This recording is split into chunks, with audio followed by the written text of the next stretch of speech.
1. It's a battle of the Bulls and the Bears today. The Bulls are winning with Amazon after its report. The Bears are winning with Apple after its report. We're going to talk rotation. Could the rotation in the markets now, with these big cap, mega big cap going up, actually keep us down? We'll discuss that. We got one more big event today. That's the jobs number at 8:30. We'll preview that with our boy Blue Putnam from the CME. We're going to end up the week on pre-market prep with a good show.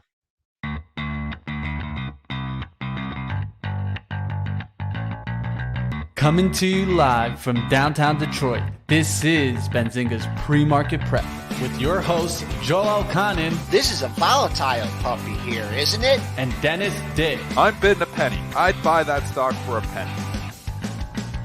With everything you need to start your trading day.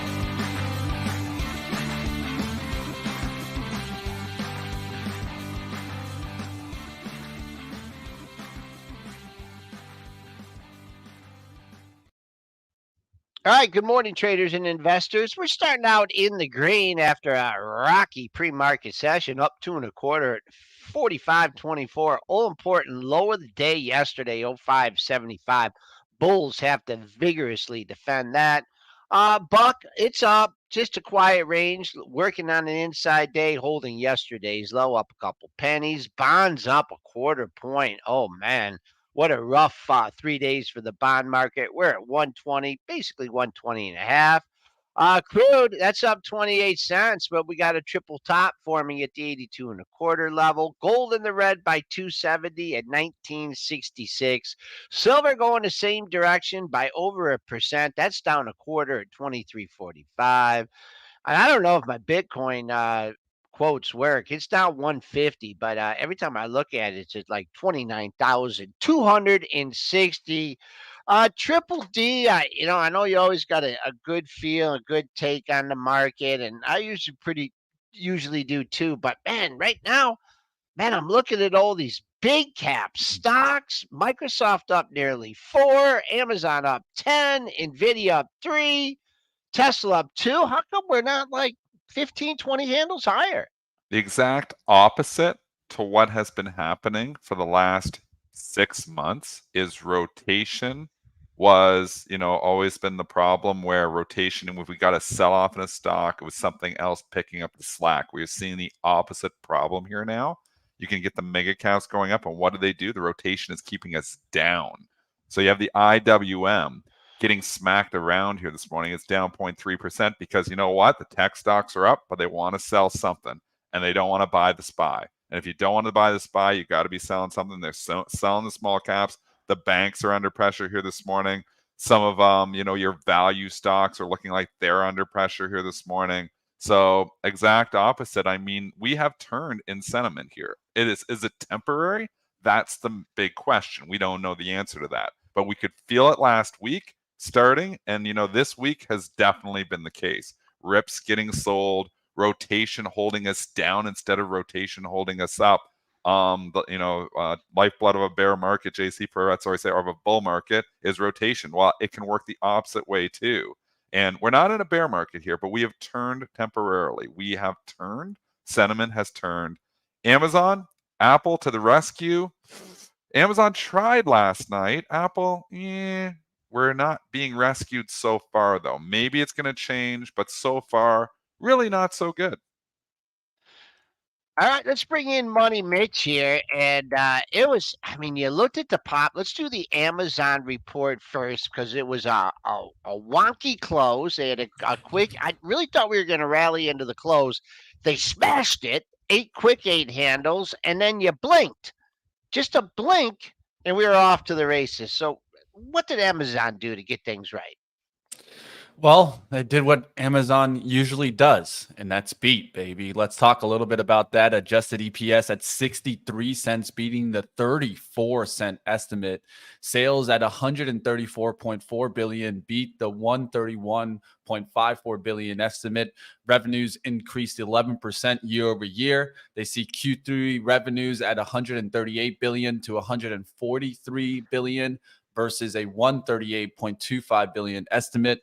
And along with the strength in cloud driven by several AI releases, Amazon also said it's seeing strong demand for its advertising services.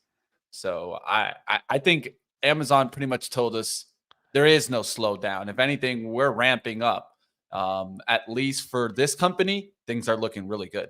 Good numbers, good report. Stock up, should be up. But again, we're in this market where does it hold the gains? Because we've seen this time and time again where some companies, in especially this entire earnings season, where companies have struggled to hold the gains. So we have a nice gain here in Amazon, still long it. Didn't sell any stock in my wife's long-term retirement account. Up 11. It's a big move. There's got some resistance overhead though. Like, do I feel like coming in? Here's the problem. Like, to get that sustained move and continued move, you have to find more buyers. So I look at this resistance like 143, 144, and I think, I got $3-4 upside. But if I get a rug pull on this thing, I got a lot more risk than that. So I can't justify coming in here and buying this and chasing this right now, especially when they've been rug pulling some of the winners.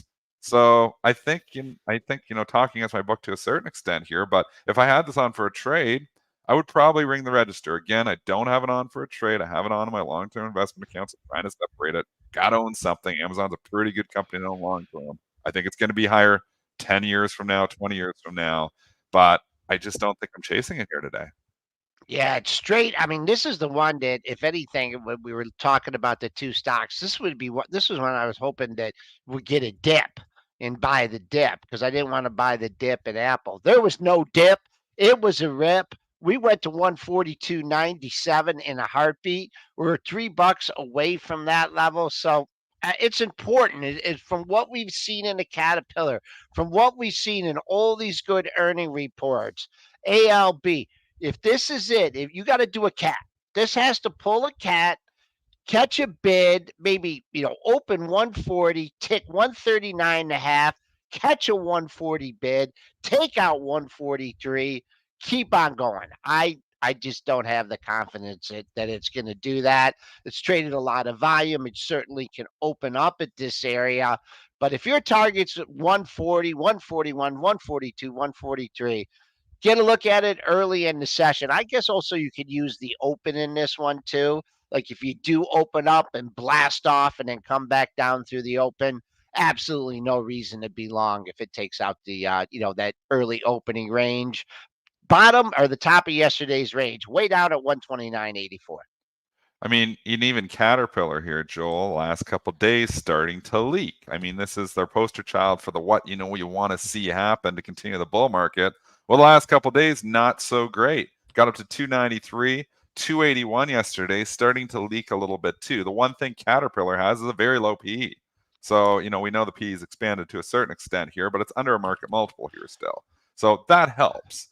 But I mean, Amazon is not in that case. Amazon is not in that category. The PE is very high. But we've been saying for a long time they could probably make more money if they stop focusing so much on growth. So it's a little bit deceiving, when you just take the PE at face value. I like the report. I like that the stock is up. I'm still sticking in my long-term portfolio, but I'm just not in a buying mood right now. Same as yesterday. All right, let's move over to Apple. Apple's Q3 EPS at $1.26 beat the $1.19 estimate. Sales of $81.8 billion beat the $81.36 billion estimate. Apple's Americas revenues at $35.38 billion. Europe at $20.2. Greater China revenue at $15.7. Apple CEO Tim Cook said, "We were happy to report that we had an all-time revenue record in services during the June quarter, driven by over 1 billion paid subscription. We saw continued strength in emerging markets thanks to the robust sales of iPhone. Apple's CEO Cook also stated that they've been researching on generative artificial intelligence for years. Working on generative AI is among the drivers of increased research and development spending as they continue to invest in technologies such as generative AI to its products. I think one thing to note here that yes, Apple Plus doing pretty good there. And I recently just downloaded Apple Plus, and I can tell you guys, I think in the long run, I think Apple Plus is going to be the second best to Netflix. I think Apple's going to come out with more products here too. I mean, it's not just always going to be the story about the iPhone. The problem is saying what we said already. This quarter was fine. This quarter was good. But the problem was exactly what we identified before yesterday's show, is that this stock has run up a lot in the earnings and it's trading 32 times earnings. I mean, this is the richest multiple that Apple has commanded that I can ever remember. So, I mean, I just don't see the easy path for this thing to go from a $3 trillion company to a $4 trillion company. I just don't see it. We need new products. We need a new product cycle. Yes, iPhone 15 is coming out. Yes, we're all buying, Apple products. But AI, Dennis, AI as well. Sure, there's going to be a story here, but you're paying for that story. Apple at 23 times earnings is a little rich to its valuation of where it's historically traded. Apple at 30 times earnings is ridiculously rich. So do we need a correction in Apple? Is it overvalued? I think it's absolutely overvalued at this point in time. So I don't know. I'm just at the point where I just don't want to pay 30 times. People say, why do you pay 60 times for Amazon? Again, Amazon's a little bit of a different animal. And the reason for that is when you look at it times revenue, you look at, some different metrics, it's not that expensive. And again, Amazon can make more money if they really stop focusing. If they decide not growing anymore, we're just going to put it all into the bottom line. That Amazon earnings would go up substantially, but they're still growing. So it's a little bit different. I think Apple, I don't want to pay 30 times for Apple. Wow, pop to 196. Have those algos, have they been seeing what's been going on with a lot of these earnings stocks on this pop? So again, to my tweet from 2 days ago, Joel, the blind squirrel just selling the pops.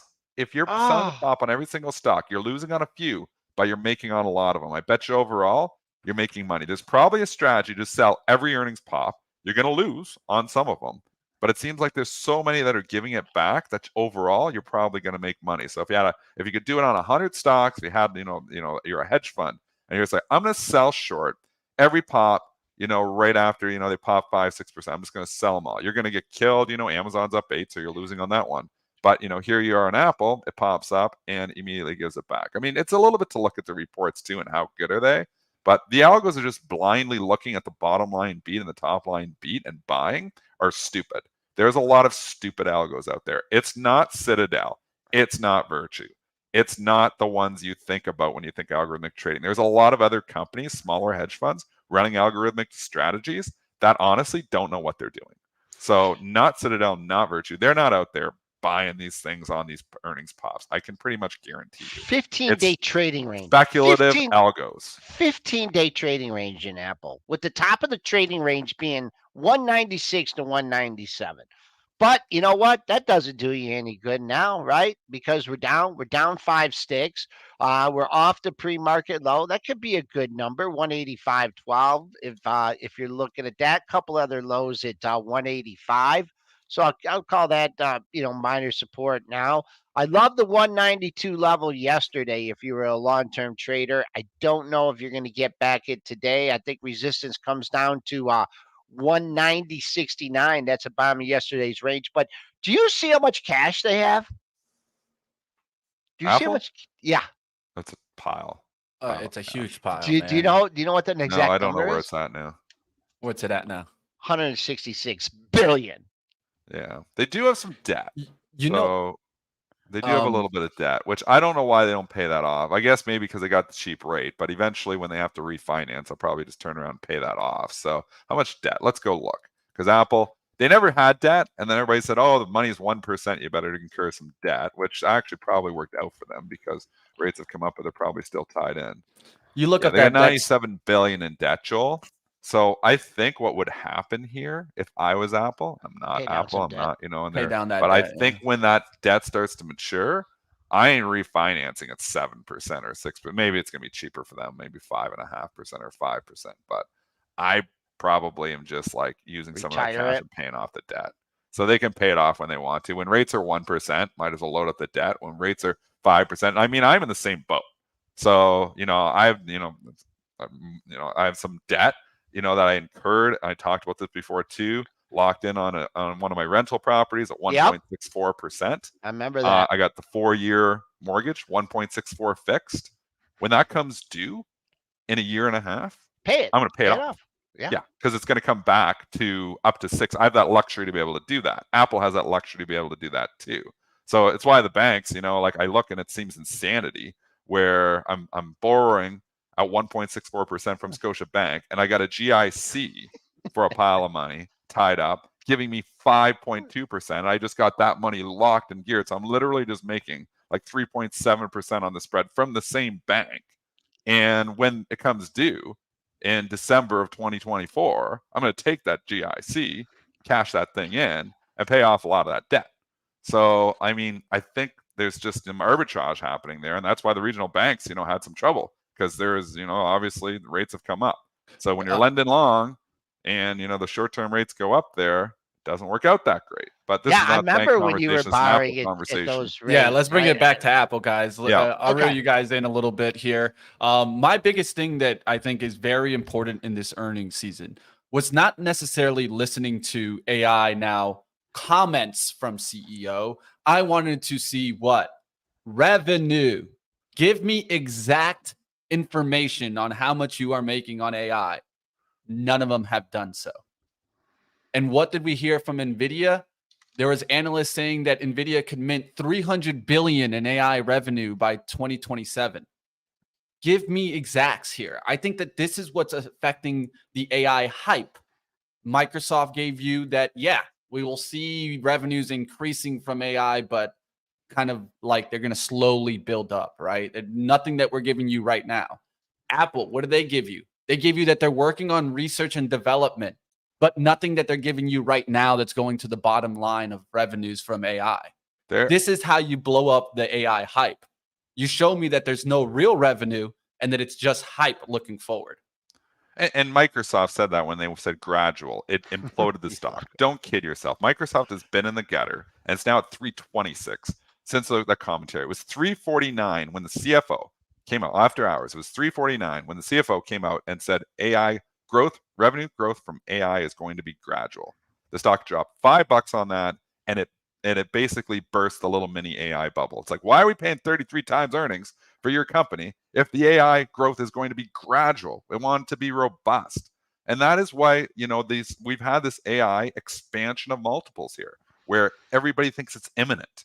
Mitch, your point spot on. Everybody thinks like we're like going to expand this earnings, from AI next year. Musk came on CNBC and says, full autonomous next year. He's dreaming. He just talks. He's not going to be full autonomous next year.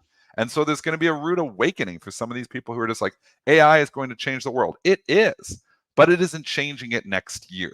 So if you're paying 33 times banking on that these Apple earnings and these Microsoft earnings are going up right now because this AI is going to do it, you're going to be sorely disappointed. I think that's what's happening with the market here right now. So Microsoft expanded the multiple from 20 times to 30 times, basically on AI, without growing earnings at all. You got to think like maybe, just maybe, we need a cool off period. The AI is real. 10 years from now, it's going to be changing our lives. It's not changing it next week. All right, let's go ahead. Let's get to our guest today. You guys smash the like. I think you guys will be excited about this one.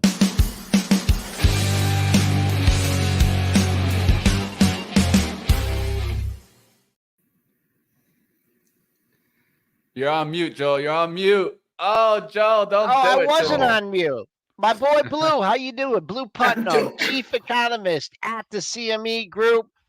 We got a lot of tough questions for you. I hope you're prepared today, Blue. How's everything going? Oh, it's going well. I'm quite prepared. Okay, you're up with some smart guys here. So talk to me about inflation. Talk to me about this rosy scenario. Talk to me when we're getting 2%. Talk to me that the Fed is done. Talk to me about the Fed pivot. Well, we're not getting to 2%. And you can take off your rose-colored glasses because you're about to get whipsawed. the Okay. the headline inflation number, came down with 9% in June of 2022, and it's 3% in June of 2023. But guess what? Back in July of 2022, energy prices started to fall. Gasoline prices went way down. Guess what's happening in July of 2023? Gasoline prices are up. So you can pretty much count on the headline CPI ticking upward. Oh man! So we've seen the best numbers of the year probably on that. Now the core CPI and the core PCE, those other inflation, they can still come down a notch or two. But if you're focused on the headline and you've been enjoying that ride from 9 to 3, your ride's over. Get off the roller coaster, or whatever. Way to bring It's us back to fantastic reality. point. I've argued before that this market is very like blinders on. It doesn't see the forest through the trees. I don't know what it is, but it just gets like the AI blinders on. We're just buying stocks no matter what. And I mean, they see that CPI coming down. There's probably some really smart people thinking like you, Blue, and there's probably a lot of people who are just ignoring the obvious that you just said, is that energy prices have started ticking up. And that's probably means that CPI headline, and the bots are just, not as smart as we think they are either. And I get scared that, CPI starts ticking back higher, and the market's like, whoa, boy, man, this is not what we had in store. So there's some obvious inputs here that are going to drive CPI up a little bit. Yeah, it could be up 0.4, 0.5. It'll be a meaningful tick upward, and that'll confuse people. But then you'll look at the core. And the core is going to be still sticky, but maybe down 0.1. So it's just a confusing situation on inflation, and we'll get another inflation number before the Fed meets. So we'll get August inflation at the around September 10th or so. We'll have there's a lot of potential here for volatility. What's going to move the core? What components should we be keeping an eye on? I mean, if we have the big one with the crude, what else is going to move that core up? Well, the core doesn't move, quickly. That's the whole point of the core. But rents and some of the services are tapering off. Durable goods and have no inflation left in them at all. And discretionary goods have very little. So the goods side of the equation, which is only 1/3 of it, is going to bring it down. But even things like rent are ticking down 1/10 of a month or something. Okay. I mean, the one thing that's been scaring the bejeebies out of me is this bond market. I mean, it's just getting pummeled, and it's just like, how long? I mean, what are the big investors thinking? And when the bond market's just getting pummeled like this, they certainly don't think the Fed is done. But let's just go to a little bit larger. Well, wait a minute. You got this bond market now. We had a huge shift in sentiment in the last 2 months that, I was in a very small camp of people saying there wouldn't be a recession, and there was this huge camp of people saying there would be. And I will say 75% of the recession people have thrown in the towel, and the other 25 have moved it into 2024. And that's why, if you're not going to get a recession, then the bonds, need to sell off a little bit. So, getting back to 410, 420 on the 10-year is what it means when you take out the recession view. Now I want to come in here, Blue. One thing that I'm looking at, of course, I'm watching the CME Fed tool pointing towards only a 19.5% chance of getting another 25 basis point hike at the next meeting. How do you see it? What percentage chance would you give it? Well, the Fed tool, is saying you got that small chance of a rise. I think when we start getting the data over the next 6 weeks, that percentage is going to go up a little bit.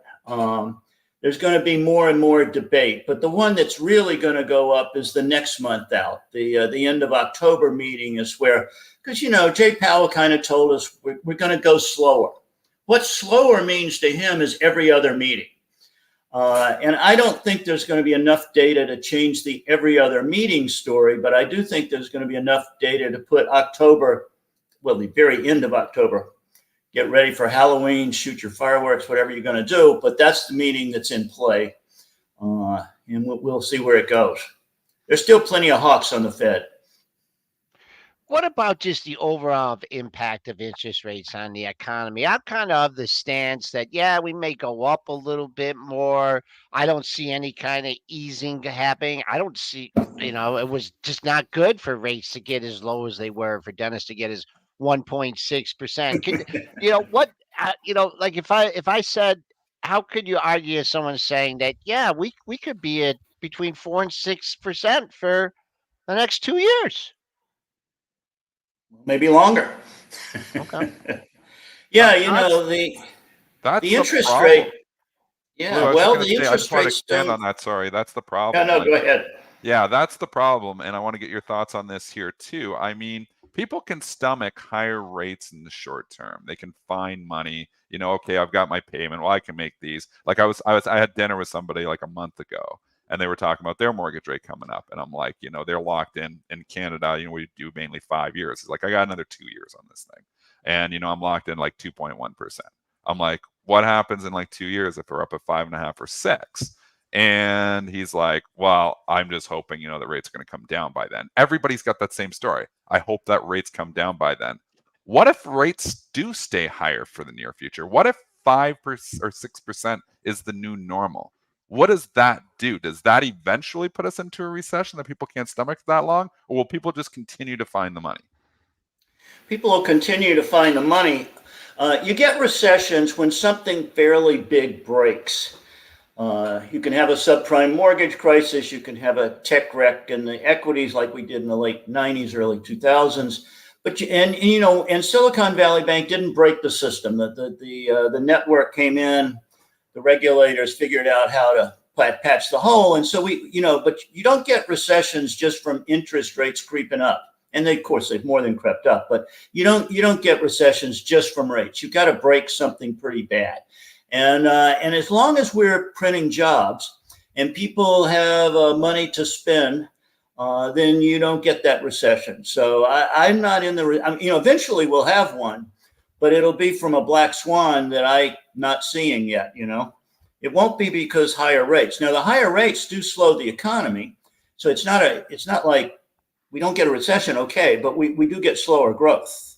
Okay, Blue, we're going to let you go. We're just over a minute to the July jobs report. Blue, great outlook on things. Always get a good amount of information from you. We'll dial you up again real soon. We're going to let Dennis go deep into the trade cave, and Mitch is going to give us a preview of the July jobs report.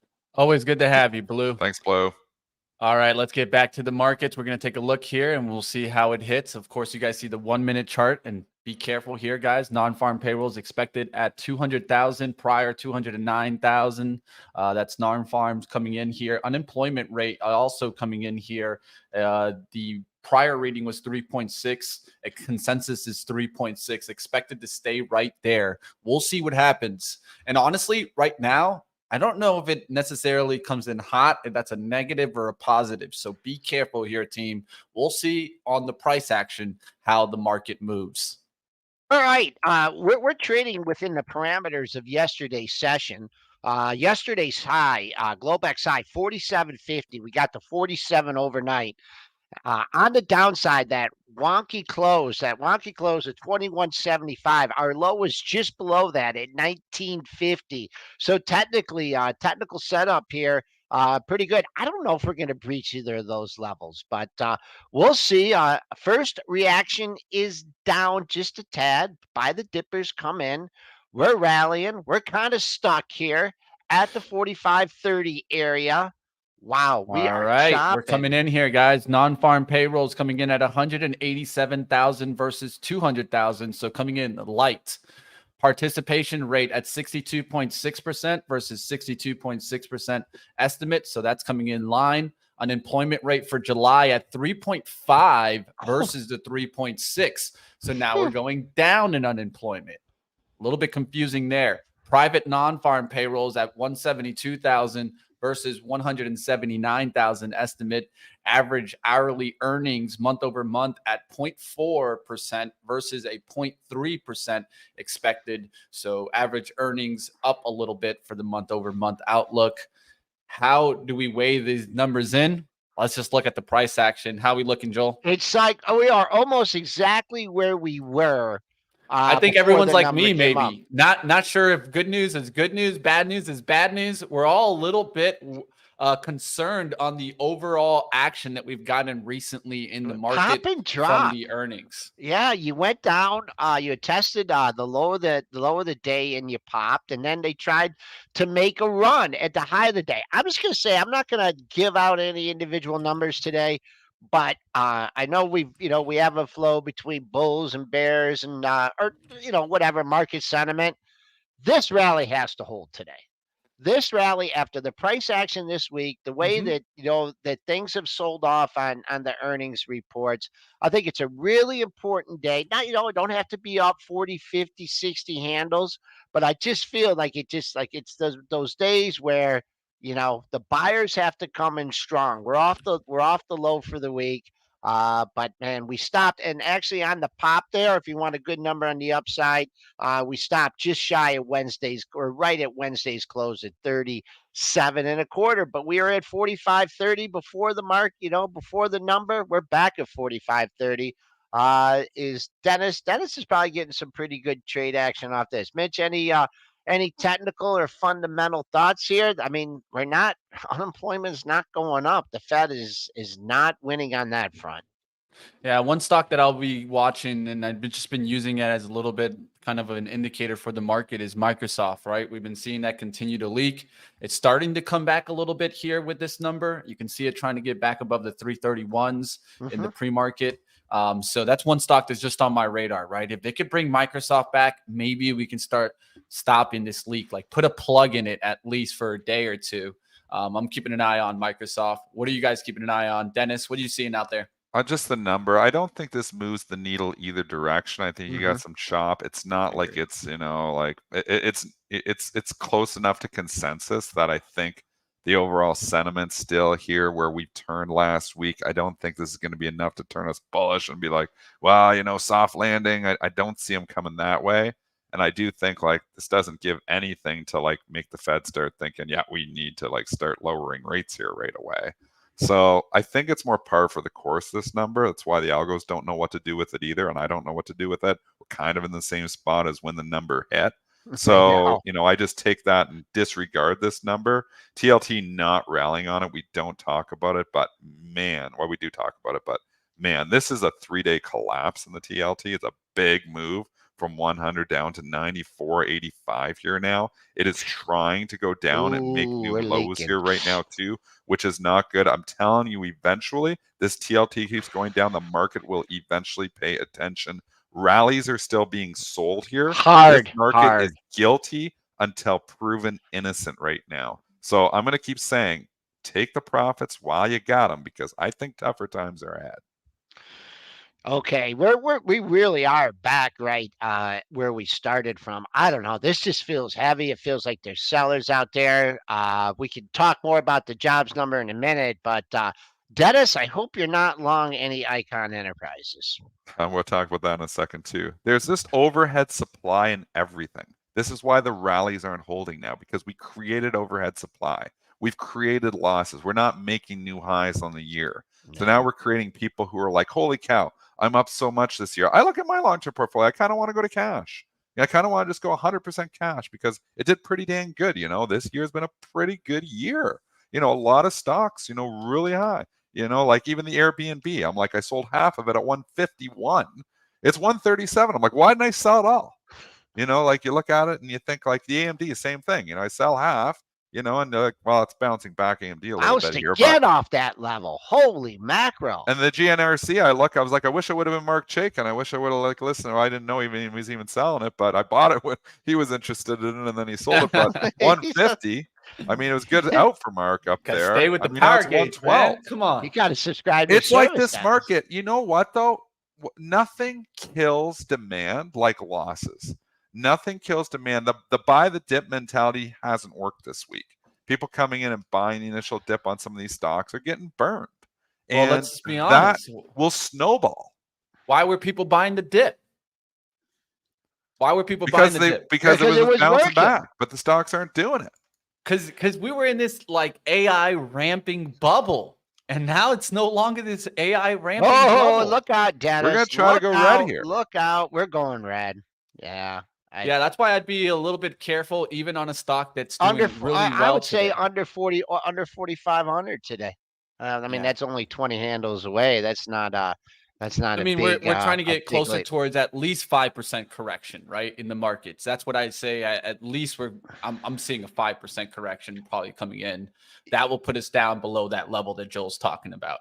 Dennis, you gave a gem. I believe it was 2 days ago, because yesterday was a mild retreat. But you were like, because the market was down, it was down off the Fitch downgrade, and it's like, looking tempting, buying the dip, and really the main thing you said was you're not buying a dip here. This is not a dip. No, this is up and up. Wow, whoo! They are really changing. We're now in the red by 7 handles. The sellers are coming out in groves here, folks. We are making new lows as we speak. 0575, that was your low from yesterday. Under that, I'm not going to tell you my number under 4,600, because I don't want to tell you, or under 4,500. I have to get used to a new handle here. But holy macro, moving south here. All right, let's keep going. Let's go back to some. It's the same. It's turned. Like, if you've been listening to the show for the last 5-6 days, turned. we've identified this, and we've been wrong before, but you could kind of feel it different this time. That key reversal day, and then the ridiculous suckers rally the next 2 days, which we called. Read my Twitter. I called the suckers rally, and I sold into the suckers rally. I sold all of my GM. I sold. This is the long term trading. I'm still trading. Like, I'm long, short, I'm doing all this stuff, but I'm talking my long-term stuff. When I start selling my long-term stuff, I'm starting to get nervous again. So I sold my GM, I sold half my AMD, I sold half my Airbnb. Wish I would have sold my Generac. I sold 5 stocks. I don't remember the other 2. I sold my IBM. I sold something else too. I can't remember what the hell else I sold. But I mean, what was I doing? I was ringing the register. Some of these stocks had done really, really well.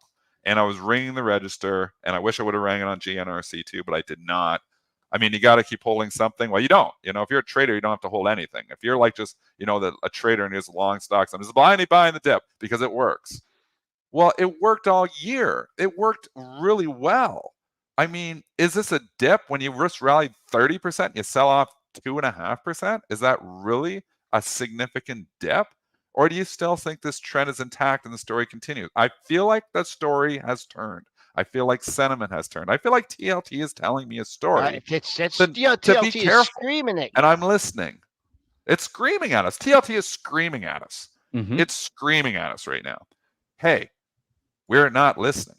So I think, and multiple people, everybody asking me, like my Twitter account, what are you buying today? Every time we dip, like, what did you buy today? What are you buying? I'm like, not buying the dip right now. It worked all year. I'm laying off a little bit here right now because it doesn't feel like it.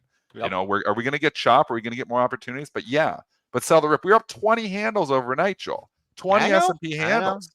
That was good. Away. That was a nice opportunity to sell. We should have known when we had an.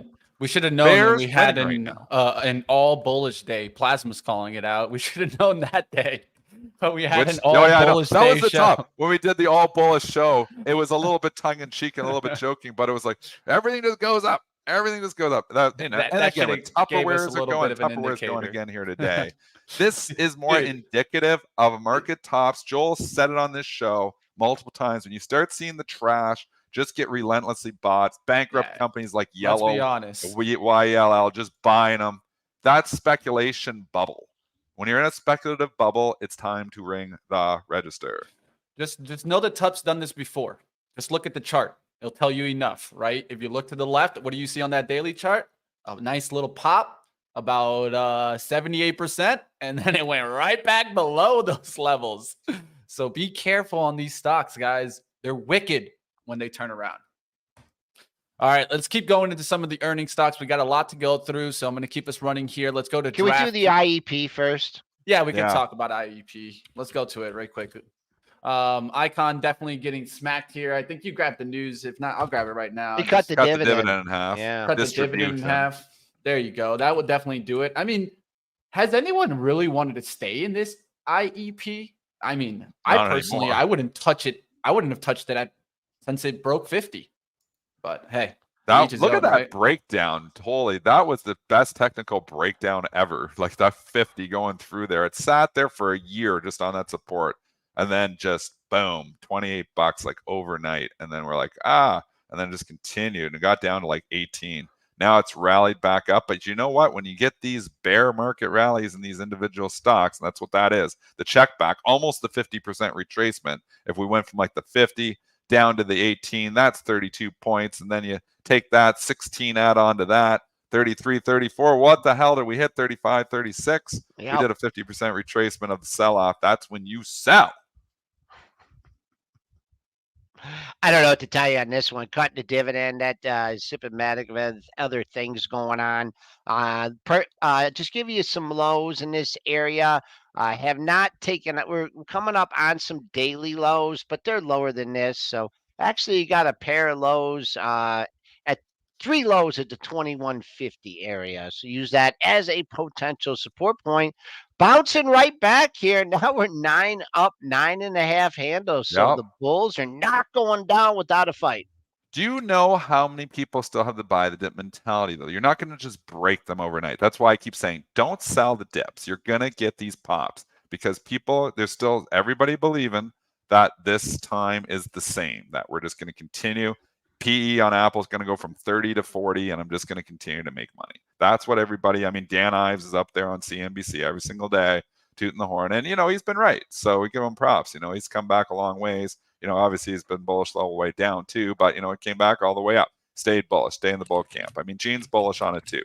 Maybe long-term Apple is going to come out with new products. Maybe we're going to see an Apple car. Maybe we're going to see something else that really drives the next earnings, cycle for Apple. But I'm not just betting on iPhone here this time. And I think you're going to have a lot of people coming in, still not going to go straight down. It's not going to be like, boom, we crash. I don't see that happening. It's going to be like, check back. Oh, yeah, we're coming back. And then check back. And then, we're coming back. I'd use the rallies as opportunities to raise cash. If you're fully invested. If you're half invested, I'm half invested. I'm not short this market. So I don't want to be like, yeah, we're going down. I think we're due for a 10% correction. That's what I think we're due for. Well, shout out to my man Barat in the chat. Money coming through with a nice little $50 tip there. We'll take it anytime. Appreciate you. If you got a question, drop it in the chat. That's what we're here for. And you guys out there, if you got a question, drop a tip. Barat. You just might get answered. All right, let's keep going. Let's go here to DraftKings, as I want to talk a little bit about what it looks like we got ourselves at least one winner here on their earnings report, as they're definitely higher, but we'll see if this is able to hold. DraftKings Q2 adjusted EPS at 14 cents beats the loss of 25-cent estimate. Sales of 874.93 million beat the 759.55 million estimate. They raised full year 23 revenue guidance.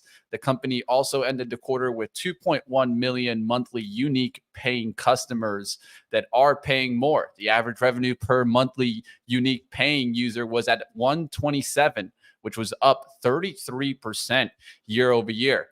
But I got even better news for you guys out there. Guess what? DraftKings investors will be interviewing DraftKings CEO just later today at 12 p.m. Eastern. Don't miss it. We have a betting industry update that will start at 11:30 today. We'll also have Brown Hill's ETF bets, and we'll talk all about the industry. I got a lot of insight into sports betting, seeing as I have a tendency of always sports betting myself. But we'll talk all about different catalysts that are coming to the industry.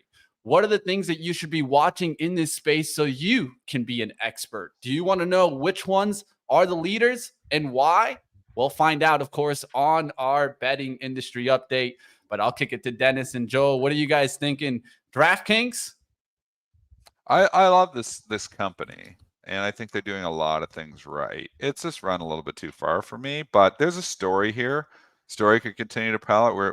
We're in a consolidation station. We're trying to make out new highs. There's easier stocks to sell than this be just careful, because we have it in this market where people are taking gains on stuff. There's a lot of people sitting on a lot of gains in DraftKings. So not chasing it here. I can't chase stocks right now. You know who's Rochambeau is Sean Udall.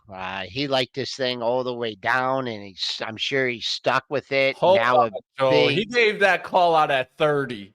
So I don't said know he's too stuck much. with it all the way down. But I mean, how much is he up? $3? How do you know how much he buys and how he I paid holds attention things? to that DraftKings call out. That's one of my favorite stocks. I pay attention to my favorite stocks. How do you know Mitch isn't giving how him much he credit. buys and he sells in it? I What he mean, did under 15. You have no idea. Hey, we'll have to Pre-market bring high him comes on. in We'll at bring on Sean. 34.50. Pre-market high comes in at 30. That's the way he invests, though. That's the way he invests in things. People Buys have a different dip. investment styles. They're not just rushing in and out of things. 34.50. Let's see, is the pre-market high. Pre-market high. Does that coincide with anything else? You do have a number on the monthlies here at 34.97. So that was your high back in December of 2021. So there's your range, 34.5 to 35 potential resistance here in DraftKings. All right, let's keep going. Let's get Is out of Penn getting a DraftKings. lift off this? Should be. And Look, 24 cents. Wow. they hate Penn. No, it's That's a been the dog of all story of dogs. destruction of Barstool Sports. I think that's what it really is. And maybe that's a story of strong Penn. word, but Barstool Sports is definitely not what it was. I mean, I look at their streams all the time on YouTube now. They have maybe 20% of their traffic they used to have. So Wow. that tells me enough. I just literally opened one of their streams. Does Davey See how many Dave people watch Day still trade? Does he still put out streams of No, Dave? he doesn't trade. He doesn't even barely do content anymore, Dennis. He barely is on the screen on video anymore. Really? It's all these other characters from Barstool Sports that personally, I don't think they have any Barstool value. Sports. I mean, Dave Portnoy was Barstool Sports. He was funny. He's everything. I mean, he is Barstool Sports. I mean, if he's doing less content, that's an issue. Yep. And a lot of that happened when he started getting hit with different things that made him get off camera. Let's just be honest. But let's keep going. Penn is something to watch for. One that had a decent pop on their earnings yesterday was RSI. So we'll talk a little bit more about this on the sports betting update. So if you want to find out more about these actions, definitely keep your eyes on that. That's Rush Street Interactive. If we're looking for different kind of betting things, we'll talk all about that on our sports betting update. You know what? Let's keep... Also, Go ahead, Joe. Think about with the DraftKings and the Penn. I mean, seasonality could be coming in its favor too. I mean, this has all been done without football season. I wouldn't. A lot of those rips I'm selling. I don't know if I'd be selling this rip on DraftKings. I don't know. I don't think it's as easy. I don't think this is gonna be one that just gives her all back like we've seen so many other ones. This is a storied stock. It's a pretty good report. And if there's any hint of bullishness left in this market, the stock goes. So this is actually just relative strength all over the place here. This is one I would have on my shopping list if it ever dipped. All right. Well, I know you have this one. Let's talk about it. Airbnb. Q2 EPS at 98 cents beats the 71 cent estimate. Sales of 2.48 billion beat the 2.2 billion estimate. Q2 gross booking values up 13% year over year. Nights and experience booked up 11% year over year. Q3 revenue outlook looking good here, way above the estimate of 3.22 billion at 3.3 billion. It's looking good, yet it's taking a major pullback. I think a lot of this was the Expedia yesterday, man. Holy moly. And it's the story of this earnings season. It's investor expectations are too high. Analyst estimates are too low, and that's why they're beating them. But investor expectations are way higher for all these stocks, and that's why you're seeing like these good beats.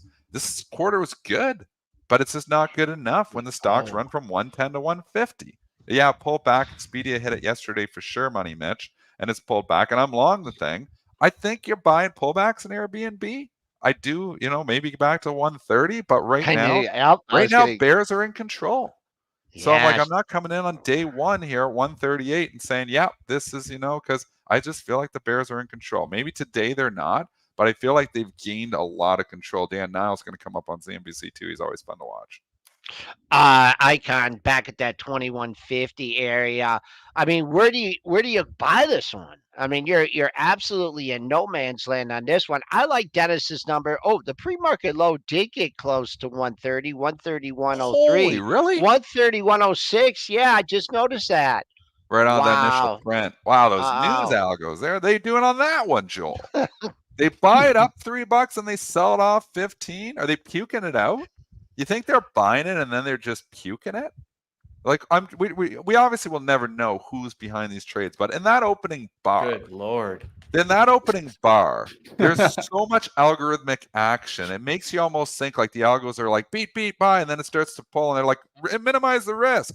You almost wonder if somebody isn't getting burned in there, like somebody isn't like some algo isn't actually puking it out.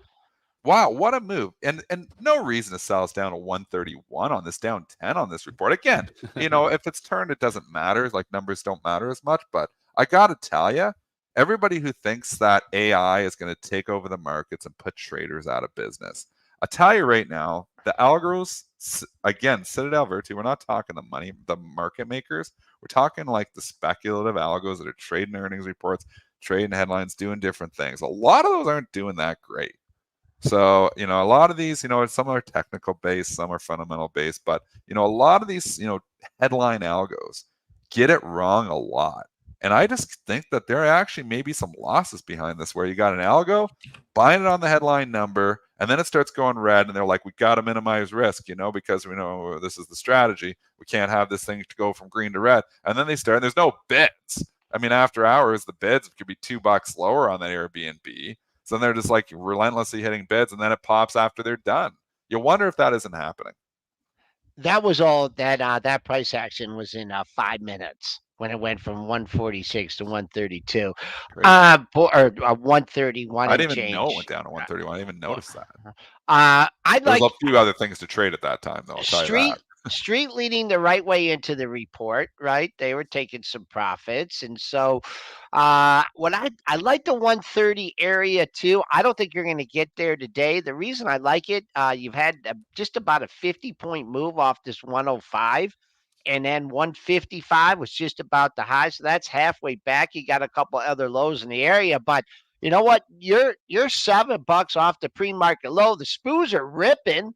They're coming back up to the high of the day. So I don't think you're going to get to see it today. If you're looking for a gap fill, which it can easily do, 139.75. That's not far at all. And then the closing price at 140.86. So nice big rebound here. Wow, SPOOs I'd are love really to see whipping us around. get up to like the 453. Go to yesterday's 2 days ago, the high. Get up to on SPY. I'm talking the SPY. Get up to the 453. So get up another 20 handles from here, and I'm unloading more stocks. And maybe I'm wrong. Maybe we should just be blindly buying this dip and the party's going to continue. I have a crystal ball. I don't know. I'd be 100% cash if I really thought, that we were dipping for, 100, if I knew for sure. I don't have a crystal ball, though. I just feel like rallies, we're going to get lots of rallies over the course. I don't think we're crashing, but this TLT is telling me another story.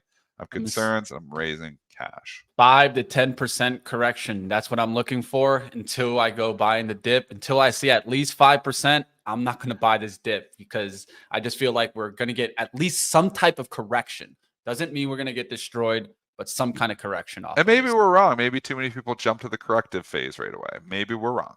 We'll find out, right? Again, we don't have a crystal ball. We don't know. We've tried. Me and Money Mitch have tried. We were bearish earlier in the year. And then we turned to the bullish train for, April to June because you just had to get on it. We had no choice. Price kept going up. We didn't want to capitulate, Money Mitch, but we had to. Price was telling us, you got to get off the bear train. So we got off the bear train. Well, we're trying to hop back on it. Is the bear train, is it the black train, to nowhere here, the black train, or is it, gonna, pay off? I don't know. We're going to find out. All right, we got a lot more earnings reports to do here in the last 5 minutes, and we haven't touched on another one that had a nice pop and a precipitous drop. Square. Exactly. That was an interesting one. These algos, man, they're just reading the report really quickly and they're not noticing the current environment. EPS here, 39 cents beats a 35-cent estimate. Sales of 5.54 billion beat the 5.08 billion estimate. If you just read that line alone, what are you thinking? You're like, man, they killed it. They did great. Yeah. They did great Yeah. on sales there. Yeah. And then you see it, you see what happens there off the action, right? Gross profits were up 27% year over year, driven by strong momentum from Square's Cash App. That was mentioned like right at the top, right? So that's also going to give them the lift. But then when you start seeing here, there's not much there that's even in the negative. They're focused on 4 strategic priorities. One of them, of course, integrating generative artificial intelligence. So, I mean, they mentioned all the good stuff in the earnings report. This just goes to show you it's not the current environment for them right now. This is the same chart as Shopify. This is the same chart as Airbnb, which we just covered. This is the same story. The bottom line and top line beats. The algos buy automatically, and then they pull the rug. I mean, time and time again. In some cases, it isn't happening. Obviously, DKNG is holding up here, but I mean, in a lot of cases, the rug pull happens right after the beat. And again, same story. This is the Airbnb chart. It's the same thing. If we look at that top left corner. Thing pops, $3-4 on the beat, and then boom, the rug pull literally minutes later, maybe seconds later, it starts rug pulling. And now we're down $5. So it's literally down $10 from where it was trading after hours. If you're long stuff and you're long these things, have your orders out there, maybe. Yeah, have your for orders sure. out there. You think the thing, like honestly, Square, you think that was good enough to, we were at $80. And then we literally in 3 days dropped to 70. So you're talking like a 12% fall, just like that. You think there isn't some happy sellers when that thing pops back to 77, 78? They're like, thank you, Lord. I'm getting my money back. Get me out. And, there's all it takes is 3 or 4 people, one institution to say that. And things start selling off. And now it's back down here at 68. And people are like, why didn't I sell that pop? Why didn't you? Well, what about you had to be shaking in your boots off this after the PayPal report yesterday?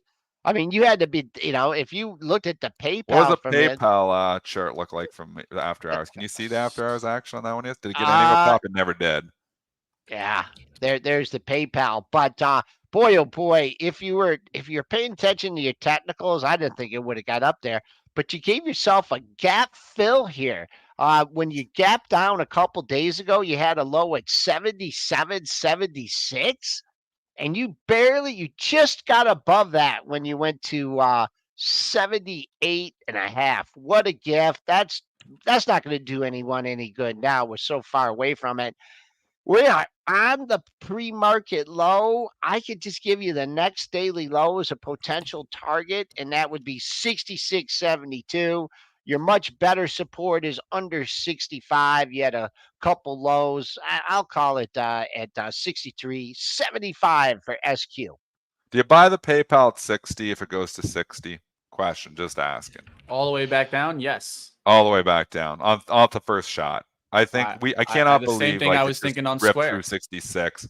Like it's unbelievable that it was $76 3 days ago. And now it's 64. And you're talking about giving the entire 2-month gain back here in one day. Man. 659 to 60. You got to think I don't know if it's going to do that, like go that far down here in the next couple of days. But if you come down to that area, do you take a shot the first time? I think you do. Yeah, if you're short, if you're short, you definitely that. If you're short, I'd be covering almost right now, not waiting around for the last $4. But if you're looking at a buy zone, I mean, there's nothing in here. Almost looks like it wants to go there. 59 to 60. That's your buy zone for this. Same way I feel on Square, right? You got to stuff all those buyers. Give the whole damn thing back. Yeah, stuff like the whole thing back. Like we take 3 months to go up there and give it all back in 3 days. Yep. Is that not incredible? This is why up like an escalator, down like an elevator. You gotta love when the bear takes over. This is 65. Also why we were talking about starting to figure out where you wanted to take profits, right? Because if you're not taking profits on a lot of these moves, this is how the trend can easily come against you. And the next thing you know, now you're just fighting the stock, right? You're like, well, now I only have 4%. I had 6% gain. And now I have 2% gain. Yep. And then you let it come back all the way to your break-even spot. That's where I was talking about where rotation in the market, you have to be really quick when you see the market rotating against you. And now you can see it. A lot of these gains are turning into very small gains. And so be careful out there, traders. We'll see what happens now. All right, let's get to the last one. What one do you want to do? I'm just going to say with this Shopify we're getting asked about. I mean, a 2-day down move. I mean, you can lean on yesterday's low, but I'd like to see at least a couple lows breaking in all the trends. same. Yeah. breaking everything. That the president that was on CNBC yesterday, to watch that interview, I even tweeted about it. He's dropping AI every other word. He was on CNBC and he can see his stock down. It's just like, I got to pump the stock. That's what I think he's thinking. I got to pump this stock back up somehow. I got to get the stock. So like they probably coached him going in. Make sure you say AI. Make sure you keep saying it. He even dropped Barbie. I'm not joking. The president of Shopify was dropping how he has relationships with Mattel and how Barbie is helping them as well. I was like, as soon as I heard that, I'm like, holy, are you ever reaching, buddy? Are you ever reaching? Are you that desperate? You're telling me Barbie is driving Shopify? As soon as he's saying that, you got to sell it. All right. I'm like, on that the note, market's going to call on that all Barbie day note, long. it took out 2070. So if it gets above, it needs to get above that important level for Barbie. Okay, everyone, When have your a great Shopify day. technology stock is reach to Barbie, it's time to like say, hey, you know, the AI is not working. Yeah, maybe the coach will say something else. It's not going up on your AI talk. Say something else. Barbie. Wow, that was ridiculous. I'm sorry, Mr. President of Shopify. I don't know your name, but that was absolutely ridiculous commentary. All right, so let's talk about something a little bit more interesting here. Before we get out of here today, why don't we talk about Fisker? Did you guys see? Looks like they're unveiling some new vehicles in Fisker, and so they came out with earnings that were a little bit better than the estimates. Sales still missed. Production starting to kick off, of course, and they showed off a series of prototype vehicles on their Product Vision Day event. So you guys can check that out. Of course, talking about different vehicles here. And we can definitely take a look at them, right? They've already talked about the Pear in the past, but now they're talking about the awesome. Alaska. I like the names too. I like the names. Like this truck, this is what you call a truck, Elon, not your Martian truck, but we won't get into all that. I'm telling you, look at these vehicles. Yeah, they look a lot Fisker's better. going to get no love. One, they're still trying to get the EV credit, right? They're still challenged because they're working with Magna in Canada and they're working, elsewhere, and they've had challenge in getting the EV credit in the US. So that's holding them back. But the one thing I will say, and I've been a fan of Fisker. I don't own the stock right now, but I've been a fan, and we've had the stock before. It's like $2 billion market cap. Rivian is $25 billion. Lucid's whatever, 16 or 17 billion. I mean, you're getting at 1/10 the cost. I do think eventually that this could be one of those that you'd be happy if you bought it. It could be a zero. Now, some of these EV companies aren't going to make it. Maybe Fisker is going to be one. So speculative capital only. And you know what? It's not doing well today again. We're not in the type of market to take speculation on right now. But Fisker is still on my shopping list. I just want to see it didn't. The problem was it didn't really participate in the recent rally either. So I'm like, I don't know what it's going to take to get the story going for this. But the cars look awesome. That Henrik Fisker is like a poor man's, like Elon Musk. That guy is like a genius. Dude, the Ocean looks good, man. I want this SUV. I'll trade this in for this RV. I'll trade it in for my RAV4 right now. now. It just doesn't get love though. And maybe then this Ronin? The Ocean's in production. Gets no love. The Ocean's really nice car. I gotta say, it's well and maybe designed, Red Bull's right. I think they did go. They've already had a bankruptcy. With Elon, with Henrik Fisker. So maybe people are just spooked. But I tell you, man, that truck. Wait, do you have the truck up there again? Yeah, I can do it. Little mini. Bring it up Alaska. here again. Is the Alaska? Let me the try whole to find some back more of the pictures truck drops down. So, I mean, in the video, I don't know if you can find it, but you put the tailgate down and then the whole back windshield and everything, it drops right down to the floor. Yeah, you can actually put a 9.5 foot, something 9.5 feet. Like I'm carrying like lumber and stuff. You might pick up and, 6 foot bed on it sticking out. And this thing, you throw like a 9.5 foot, it's like a minivan all of a sudden. It's like it got features of a minivan. It's really cool. If Tesla was coming out with something like this, Tesla stock would be up huge. But because it's Fisker, nobody likes it, nobody cares. It just doesn't get any love. The stock is down here again. And yes, they're missing production. They're having problems, with supply, with parts and stuff. So, that's probably why the stock is trading down. But man, these vehicles look pretty cool. Yeah, and I got to say, one thing that I like about Fisker is their ability to say that, you know what, we're not going to build these vehicles. We're going to give it to Magna to build. We just want to be able to design vehicles and bring them out.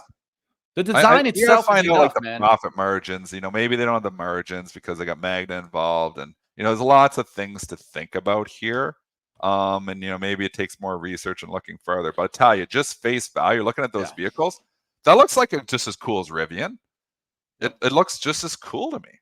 I'll tell you one thing. I need to reach out to Fisker. I'm going to send him this video itself right now. We need to do some test driving of these vehicles. That's what we need, guys. I want to test drive this thing. I got you, Dennis. I'm going to reach it. out to Fisker and send him this video right Call here. Henrik. So you guys in the chat. Get Henrik on the throw show. Up, Henrik will throw come up. on here. We're big enough. Do us a favor.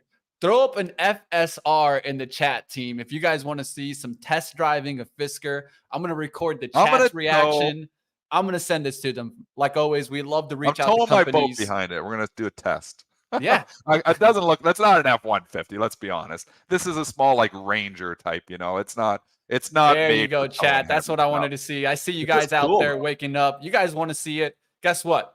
I'll do what I can do. Like always, Money Mitch will reach out. I will get Zoltan. We will start working on trying to get Fisker to do some test drives right here. And bring Henrik Fisker on for an interview. We want to hear from Henrik Fisker.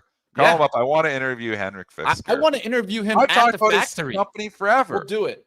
Hey, we've done it before. We'll get to it, guys. Like always, that's what Benzinga is all about. Thank you, Dennis Dick. Like always, great week. Triple D Trader, killing it like always. You guys keep up with my man Dennis Dick on Twitter. If you're not following him already, what are you guys waiting for? Like always, Dennis, you ready? Go kill it. It's Friday, and like always, have a great weekend. And wait 1 second. I want to wish my mom a happy 70th birthday here. So if she's listening, I want to wish her a happy 70th birthday. It's today, so happy birthday, Mom. Happy birthday. Definitely. Dennis Dick's mom. Hey, shout out from all of us here at Premarket Prep. Hope you enjoy watching and seeing Dennis help us every single day. So also a thank you because you got Dennis to where he is today. So a real big thank you because Dennis helps us out every single day. So thank you, Dennis, for all you do. Mitch. And definitely have a great weekend, everyone. Enjoy. Enjoy, guys. I see all the Fiskers mentioned in the chat. That's what I wanted to see. And I will get you guys over now to live trading where we continue into the markets. But don't miss today. Like I've mentioned, our sports betting update, we'll have DraftKings CEO. We'll talk all about the space.